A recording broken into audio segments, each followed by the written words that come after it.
Transmitting from the Mojave Wilderness in Joshua Tree, California, now is the time for Desert Oracle Radio, the voice of the desert. Night has fallen on the desert, and so has the fog.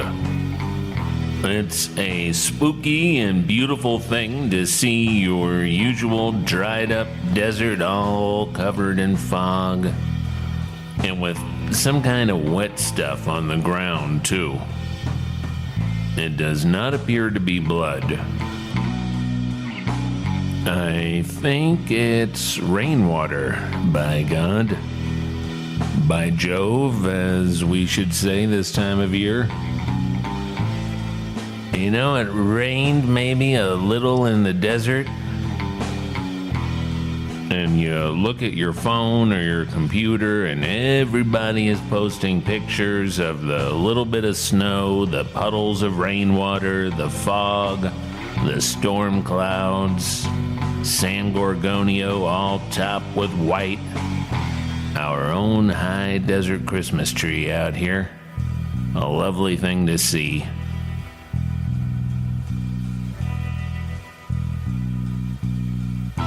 Now, one thing everybody says when you mention the rain, the snow, whatever moisture falls to the earth, we need it. Everybody says that. We need it. I guess it's to head off any complaints, as people do tend to complain about the weather. Sure is a little bit rainy out, you might say to your neighbor or the bartender or etc. The emergency room doctor, the roofing guy who comes by and bums you out with a lot of, oh, this is going to be bad, this is going to hurt, and then of course you never hear from the roofer again. Prank contractors, very common in the high desert. I think it might be a cult of some kind. They earn points by showing up at somebody's place and telling them a lot of horror stories, and then they drive away, never to be seen or heard from again. So maybe you say to somebody, it is raining a little bit, and they just bark it out quick, we need it. Yes, we need a little rain now and then, a little precipitation. Not too much. Don't want to overdo it. A couple of winter storms per year, maybe a couple of thunderstorms in monsoon season. That's plenty.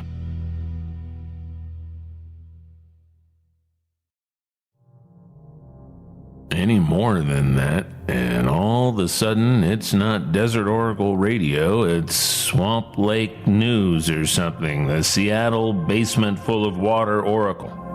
We think it's water. We hope it's rainwater is what I mean.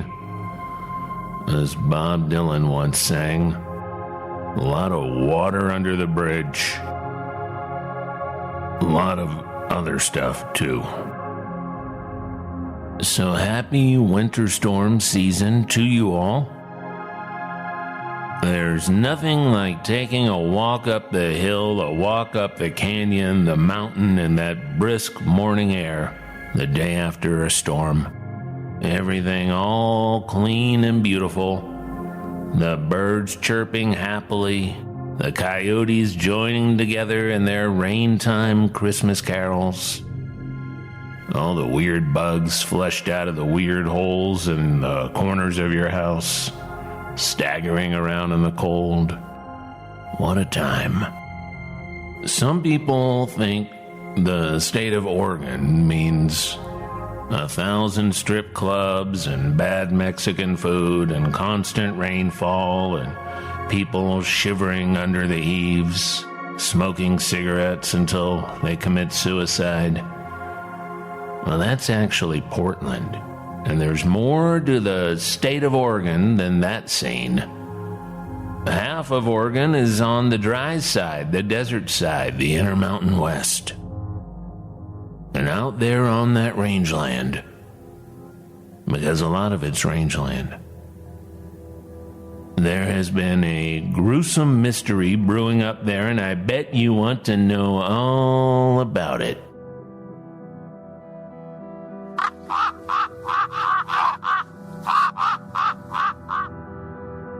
This story starts in late July. Late July of 2019 at a ranch that reaches up into the piney mountains of the National Forest about an hour north of Burns, Eastern Oregon. This is where the bulls were found. 5 of them. 5 bulls, all dead, all separated by a quarter mile. Meaning all in an area of about 1 square mile, no visible wounds, no sign of struggle, no broken bones. But each bull was missing its tongue and its sex organs. Nothing else, and those organs were removed with surgical skill. The ranch is a professional operation. It's owned by an out-of-town doctor. An animal doctor, in fact. The bulls were found dead on Sylvie's Valley Ranch, a good 15 miles from US 395, the closest real road. The ranch's vice president, Colby Marshall, believes the cattle were killed and mutilated a few days before they were found on the last 2 days of July of this year. No broken bones, no human footprints, tire tracks, no evidence of a helicopter having landed. Difficult country. Canyons and steep slopes. Boulders, rock piles, pine trees. The bulls were breeding bulls at the prime of their productive lives. Productive for the ranchers, anyway. Each of the bulls was worth $7,000. At times 5, that's some real money. People take this stuff very seriously out in cattle country. According to the Oregonian newspaper, the crime, quote, spurred a multi-agency investigation in Eastern Oregon, but detectives have turned up no leads and have not yet even settled on a cause of death. The same thing happened a year earlier, but in North Queensland in Australia. 5 at a time again. This is what rancher Judy Cook had to say up in Cloverleigh Station. It's definitely not a person. That's what she told the North Queensland Register 2 Augusts ago. And then she says, whether it's a sophisticated robot or aliens, we just don't know. It's an hour's drive from here, and no one is getting down there without driving right by the house. There were absolutely no tracks, no blood, nothing. It's amazing to think there was no blood, and there's no way of cutting anything off with a knife as clean as that. These cattle were missing certain parts, again, cut clean away, an udder, a tongue, that kind of thing. Again, no suspects, no arrest. Anybody who ever needed a cop knows the cops are mostly interested in property. And drugs, I guess. And anything involving guns. But property really more than anything. And out on the range, the main thing of financial value, cattle, livestock.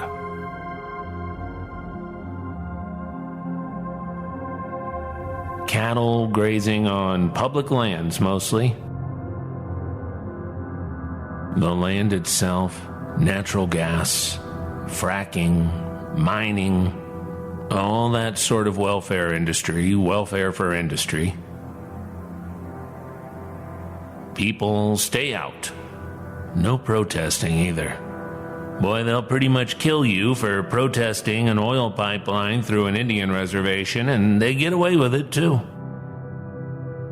They put a guy in prison for a couple of years for bidding on a public lands oil lease because he had no intention of using the lease. Federal prison for that. Anyway, this incident up in Oregon, up north of Burns. You might remember this is the same part of the world where that spin-off Bundy gang went up and invaded a bird refuge. Because these are the craziest times, all dumb all the time.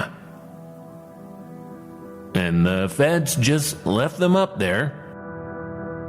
And these Bundy guys dug this trench with a bulldozer. And if I remember this right, it was a marked area for archaeological searches for relics of the people who lived there long ago, thousands of years ago. And these clowns dug this trench and they filled it with their own excrement. How do you like that? Anyway, that's the area, in case you've never been up there. What a bunch of weirdos everywhere. Invading Area 51 to get the aliens, invading a bird refuge to leave a trench filled with frozen human crap. What a delightful time to be alive. I mean, it's actually a fine time to be alive, the best one we've got, and it's perfectly all right to turn off the news for a couple of months every now and then. But that's the problem. It's all connected. Everything weird or absurd or nonsensical or immoral or conspiratorial is always connected. The great web of the asinine world. So because you keep up with the cattle mutilations and you keep up with the various industrial and intentional outrages committed upon our western lands, our public western lands and national forests and wildlife refuges and national monuments and all the rest, well, then, when you see where the cattle mutilations happened on public land in eastern Oregon, the Bundy bird nuttery happened right down the road, how do you leave anything out? What part's not relevant? This is an ongoing thing, the cattle mutilations, and it's 100% weird. There are no cults cutting up cattle on ranch land. Despite 45 years of baffled cops blaming make-believe cults on a crime they cannot solve. Can't solve a spooky cattle rustling case, boys? Well, maybe you're not much good out here after all.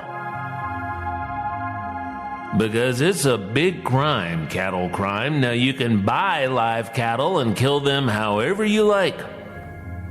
There are specific markets for this. And nobody asks how you plan to kill your cattle later. Nobody cares. Not in the cattle industry, anyway. Any cult that had the resources to own secret fleets of stealth helicopters and employed teams of expert surgeons could afford all the cattle they want. They could just buy a ranch and dissect away for whatever ritual purpose. When you go to the livestock market, there is no form that asks what kinds of robes you're going to wear when you kill the cattle. Nobody asks if you have a ceremonial dagger, or if you're gonna do it at midnight or on the Ides of March. Nobody cares. The animals are ultimately bought and sold to be turned into food.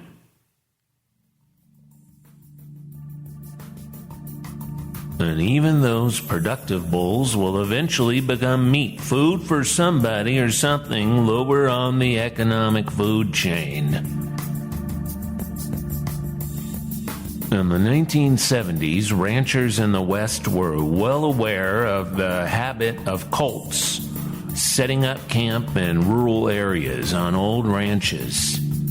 Easy to hide out there. And if crazy murder gangs would go after people and houses for satanic purpose, well, maybe they would go after expensive cattle too. That's kind of how the theory developed in the 1970s. Some people thought secret government groups might be responsible, especially after the Church Commission in the 1970s revealed all these wild mind control projects committed against American citizens. And could you really be surprised by something the federal government did in the early 1970s or today? What would surprise you? The only thing that would surprise me is if they were doing something without a monetary or political or personal gain. If you want to scare people about a particular topic, you do it because there's a result you want. Support in the election, support if the election doesn't work out right. And there's always a grift, always a con that goes with the rest. You never stop at one crime when you're in that business.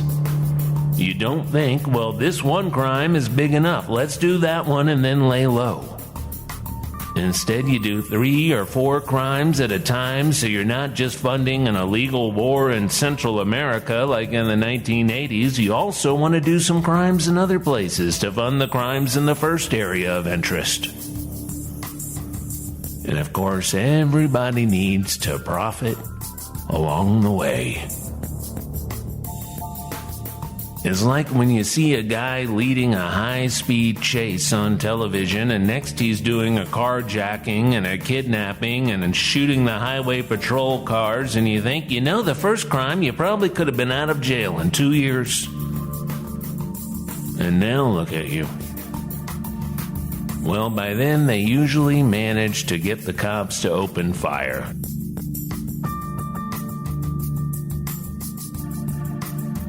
Well, I can't think of anybody who really gained from a half century of Western American cattle mutilations. Not the ranchers who at best could claim a little insurance money before getting cut off. When you have a lot of claims, your insurance keeps getting more expensive until nobody wants to insure you at all. It did not make law enforcement look good. They've never solved a single case of cattle mutilation. Not one. No arrests, no charges, not even a suspect. Thousands of cattle mutilations. And that's after you leave out the ones with reasonable causes. Like predators who might take a calf or an old bull now and then, take it in, eat as much as they can. But the mutilated cows are untouched by predators, untouched by vulture or raven. They are cursed things. The largest manhunt in Colorado history occurred in the late 1970s as law enforcement from every type of local, state, and federal agency attempted to find a suspect for the wave of hundreds of mutilations in that state and in neighboring states. They reached into Kansas, into New Mexico, into Utah. No evidence but the dead animals. No arrest. No suspects. I mean, this has been going on since the Spanish were ranching Western North America hundreds of years ago. It seems to happen more often now. Either that, or it was so commonplace that there are few records of it from the Spanish and Mexican era, but livestock is money. It's why we still call investment stock today. And I can't imagine mysterious cattle mutilations would not be noted if happening in large numbers. Because it's happening in large numbers now, worldwide, and especially since the 1950s. It cannot possibly serve a scientific function for aliens or for Earthlings. Can you imagine having the technology to cross space or time or dimensions, and you use this power to core out a lot of cow anuses year after year, decade after decade? It makes no sense. You could just take 100 head a year from all over the world and it would hardly be noticed, other than at the individual ranches. Cows do disappear, they are stolen, they are shot and eaten by country people out hunting what they call slow elk.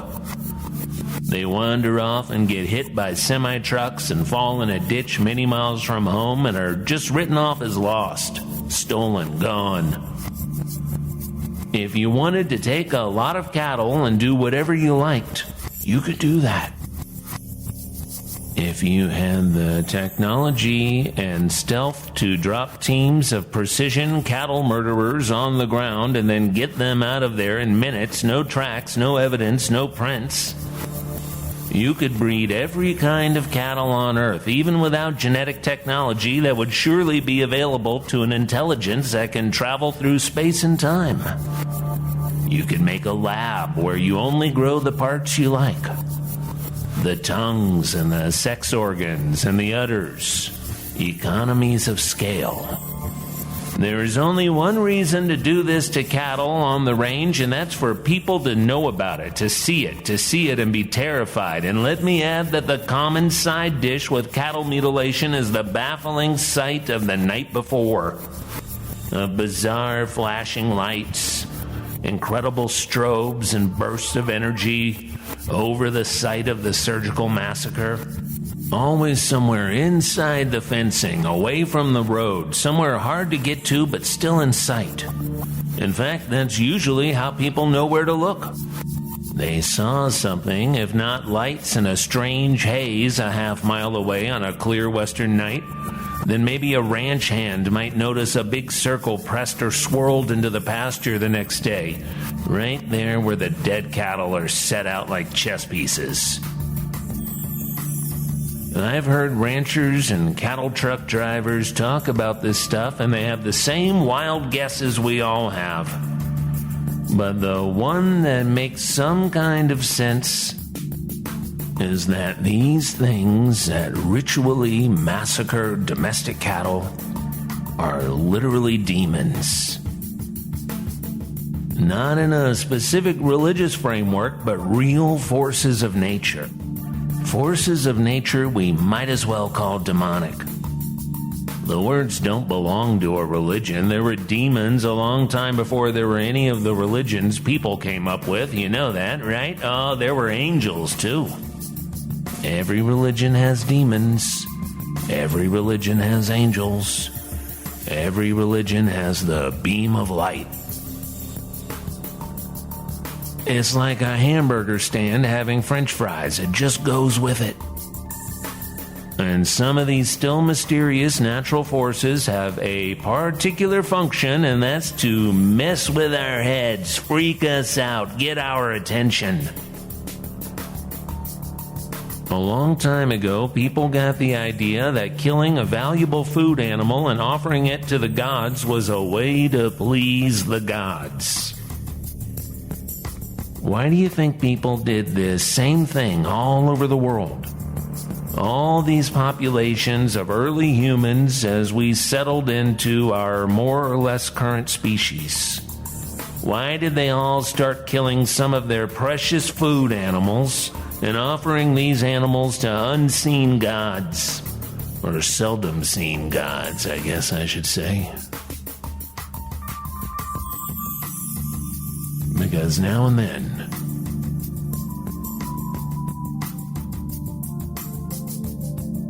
oh, what a thing to start doing. No other animal does this, prepares a ritual meal for a supposedly higher species, a divine force or intelligence that happens to be mostly invisible. Could you do something about this drought? Whoever up there is controlling the weather? Was it as simple as that or as difficult as that?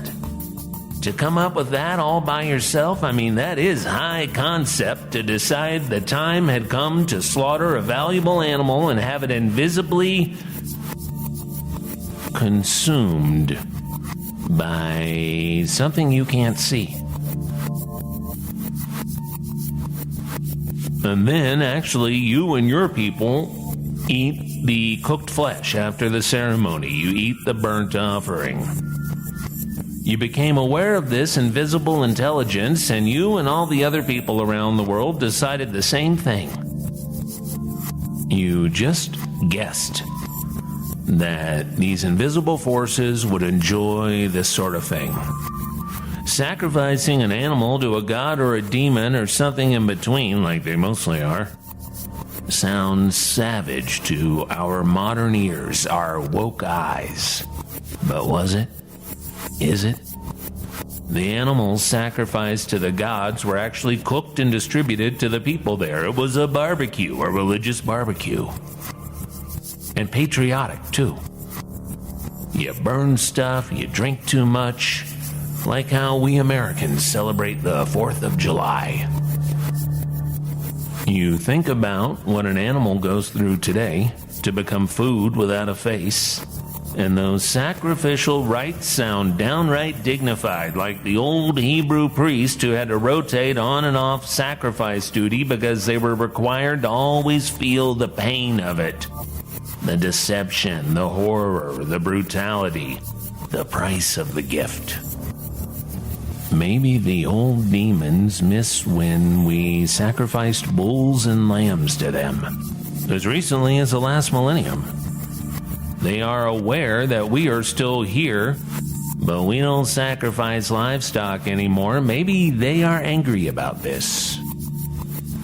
And every now and then, they build up enough energy to zap onto the rangeland and laser knife a bunch of parts that look tender, and then they eat it up like some blood fuel, and then they vanish in a flash of light.